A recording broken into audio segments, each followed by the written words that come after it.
What's up YouTube? Welcome back to another ST Garage video, and in this particular episode we're going to be doing the Shelby GT350, episode 1 of our Shelby series and episode 3 of our Mustang series. So without further ado, let's get into it. Now in the words of my buddy Ash, you can't make the Shelby GT350 look better than what Ford designed it as. I'm going to let you all, the viewer, be in charge of that, and we're going to go ahead and see if my design is up to par with what Ford made. Starting off with the hood, I figured I'd go a little bit off the norm, I think this looks better, but I think the biggest thing is the change that I've done to the front bumper. That being the pony replaced with the Shelby, so you know it's a Shelby. I put GT350 on the front bumper, kind of like what they do with the S550 GT500. I thought that looked pretty cool, so I implemented it into the design. For the headlights, it's the standard, non-refreshed design. When I make the 500, I'm going to go ahead and put the refreshed headlights on that one. But for the 350, I figured it'd be an early model car, so I left it the way it is. For the lower half, this is where the biggest changes happen. I let more air into the tires, as I usually do, to cool the brakes. And I just think it looks good. Honestly, the biggest design change is really the lower half of the car, because as usual, I did the same thing with the Camaros. I made them bigger. I made them look more aggressive. And for this one, I made the fenders stick out just like on the other Mustangs I drew. This one is a little bit different. I give it more of a Lamborghini style, where it goes up and into the grille. Now the actual GT350 does the same thing, but this one's more pronounced on the bottom just to give it that effect.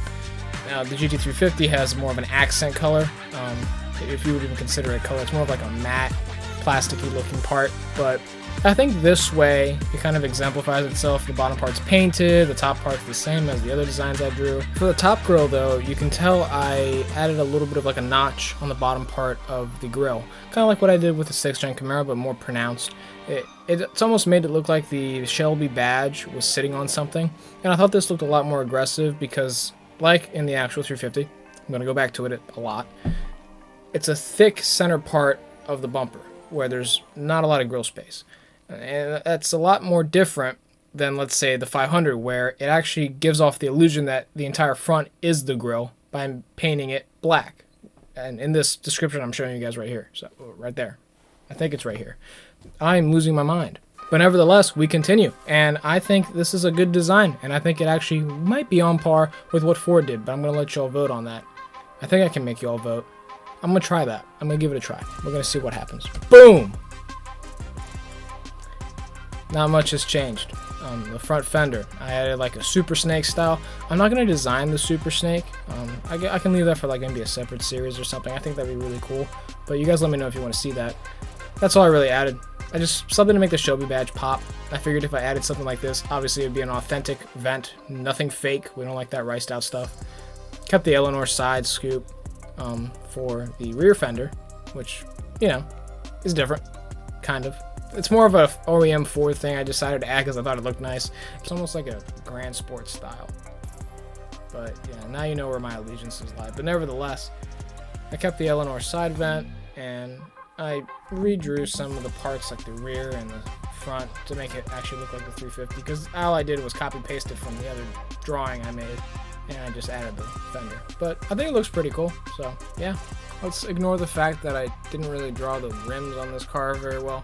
This was more just to see the design cues and give you all an idea of what changes go on from trim to trim. Ah, yes. The rear. It's pretty plain, but I think it's fine. Ford didn't really put lettering in the back. I think the lettering kind of helps with the deck lid. It makes it look a little more interesting than just the simplicity of nothing being there but a badge.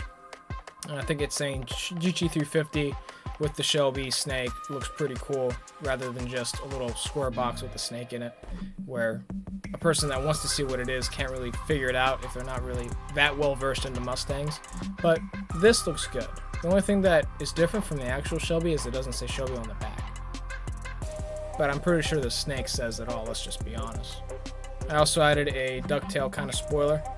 But instead of like the way the Ford did it, where they have two little inlets, I guess you would call it, for air to pass through, it's just one big one that goes through the middle. Something different. I think it looks better too, but y'all gotta let me know. Now, I love the way the 350 looks. In my opinion, I think the Mach 1 looks better. and the Dark Horse even more so. Might be an unpopular opinion. I don't know. I'm not really in the Ford space that much, but that's just my opinion. Go ahead and cancel me. You know? But if you like the 350, let me know what y'all would have done differently. I think this design is probably the best I could do for the 350. The 500's a different story. I haven't even begun to draw that one. But, you know, we'll see what I can come up with and what y'all think I could do better. But other than that, let's continue. There are a lot of iconic Shelby things that I guess you could say I missed. But for this particular design, I only went with something that looks good from, I guess, my opinion. Overall, I think it looks good. I mean, I can't be the one to say, oh, this is perfect, because a lot of things can be changed. But overall, this is my take on a S550 Shelby. And I just got to know what you all think. Let me know in the comments. Like and subscribe. The 500 is going to be coming out soon, and I'm sure you guys are itching to see that one. Maybe I'll be less tired because it's been a long day today. But yeah, I'll see you all in the next one. Peace.